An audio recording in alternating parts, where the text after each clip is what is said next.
Assalamualaikum warahmatullahi wabarakatuh. Halo teman-teman, bagaimana nih kabar teman-teman sekalian? Semoga dalam keadaan sehat semua ya teman-teman. Nah, perkenalkan saya Dwi Gita Fadila dengan NIM 42033111047. Nah, video ini merupakan video lanjutan dari video yang pertama atau video yang sebelumnya terkait dengan pengoperasian MATLAB atau Matrix Laboratory.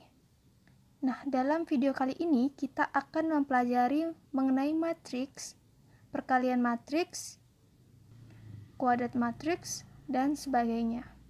Nah, tanpa berlama-lama lagi, yuk kita ke videonya langsung.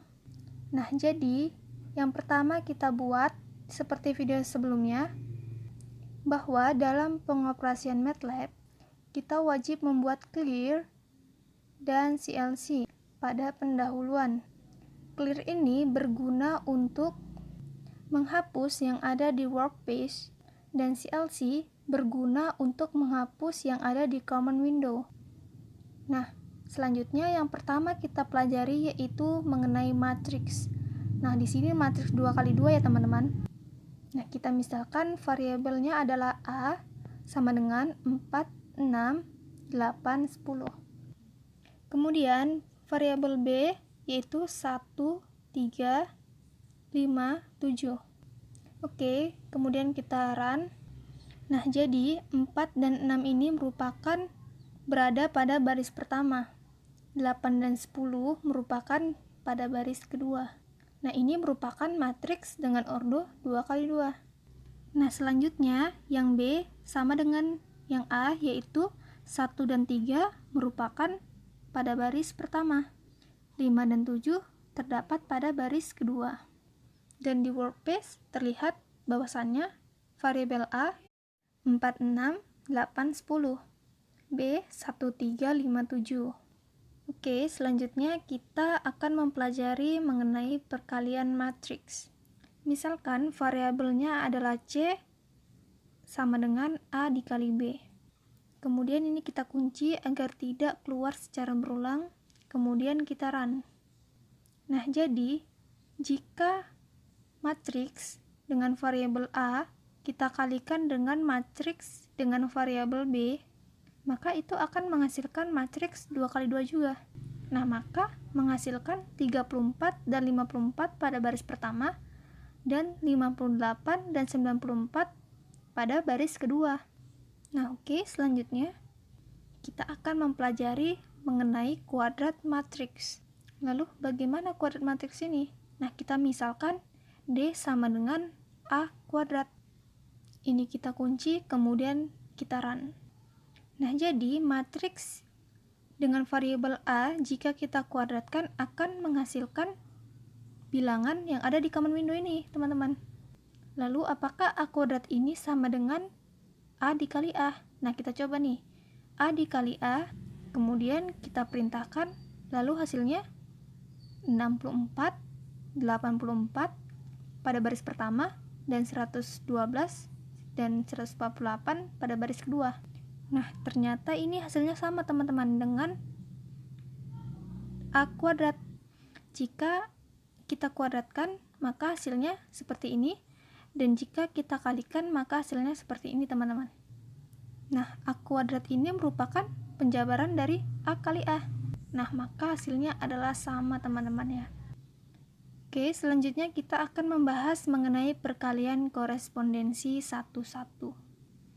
Nah, dalam matriks ini tidak hanya ada perkalian matriks, tapi ada perkalian korespondensi 1-1 teman-teman. Lalu bagaimana nih perkalian korespondensi 1-1? Jadi kita misalkan E sama dengan A titik dikali B. Ini kita kunci, kemudian kita run. Lalu muncul nih di common window bahwasannya nilai E itu 418 pada baris pertama dan baris kedua yaitu 40 dan 70. Nah, perbedaannya jika perkalian matriks ini A dikali B, tetapi pada perkalian korespondensi 1-1 ini melibatkan A titik dikali B. Nah, jadi pemisahnya itu adalah titik ini, teman-teman. Nah, itulah pembedanya antara perkalian matriks dengan perkalian korespondensi satu-satu. Oke, selanjutnya kita akan mempelajari bagaimana untuk menentukan nilai X maupun Y pada perkalian matriks ini. Nah, kita misalkan A dikali X sama dengan C. Nah, maka dari itu muncul pertanyaan nih, maka X-nya berapa? Oke, maka untuk menyelesaikan soal seperti ini, maka kita menggunakan matriks left division. Nah, lalu bagaimana dengan matriks left division ini? Jadi, jika kita menggunakan matriks left division, kita membuat variabel X yang ditanyakan, maka sama dengan A dibagi C. Nah, ini perhatikan ya teman-teman, bahwa tanda pembaginya ini berubah menjadi kiri. Hal itu maka dikatakan sebagai left division. Kemudian kita run ya teman-teman. Jadi, jika persoalannya A dikali C, maka kita menggunakan matriks left division. Nah, kita harus menggunakan tanda yang ini ya teman-teman. Nah, maka di command window akan menghasilkan X sama dengan 1, 3 pada baris pertama, dan 5 dan 7 sebagai baris kedua. Nah, jika teman-teman memperhatikan bahwa hasilnya ini sama dengan matriks pada variabel B. Nah, maka yang menjadi pertanyaan, mengapa bisa sama? Nah, jadi sebenarnya nilai X ini menginverskan nilai si A. Maka nilainya double atau tidak integral lagi. Maka ia memiliki nilai yang sama dengan matriks pada variabel B. Oke, selanjutnya kita akan mempelajari mengenai Y dikali B sama dengan C. Nah, lalu muncul pertanyaan, maka nilai Y-nya berapa? Begitu kan? Nah, dalam kasus ini kita menyelesaikan dengan menggunakan matriks right division.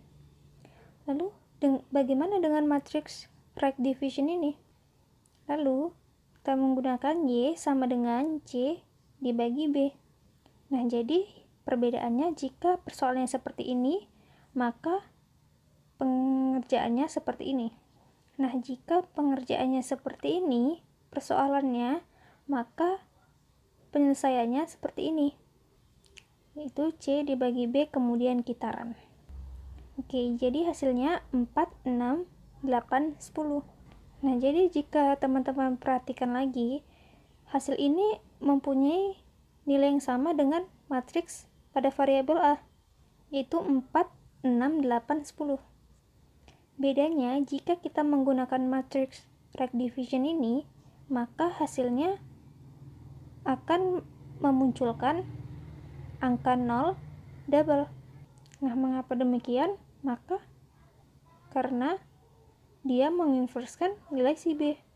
Nah, jadi nilainya ini double, sehingga tidak integral lagi. Nah, dia akan menghasilkan nilai yang sama dengan matriks A, tapi ada penambahan angka 0 secara double. Oke, jadi begitu teman-teman. Oke, sekian video dari saya. Semoga teman-teman sekalian dapat mengerti akan video saya ini. Baiklah, saya ucapkan wassalamualaikum warahmatullahi wabarakatuh.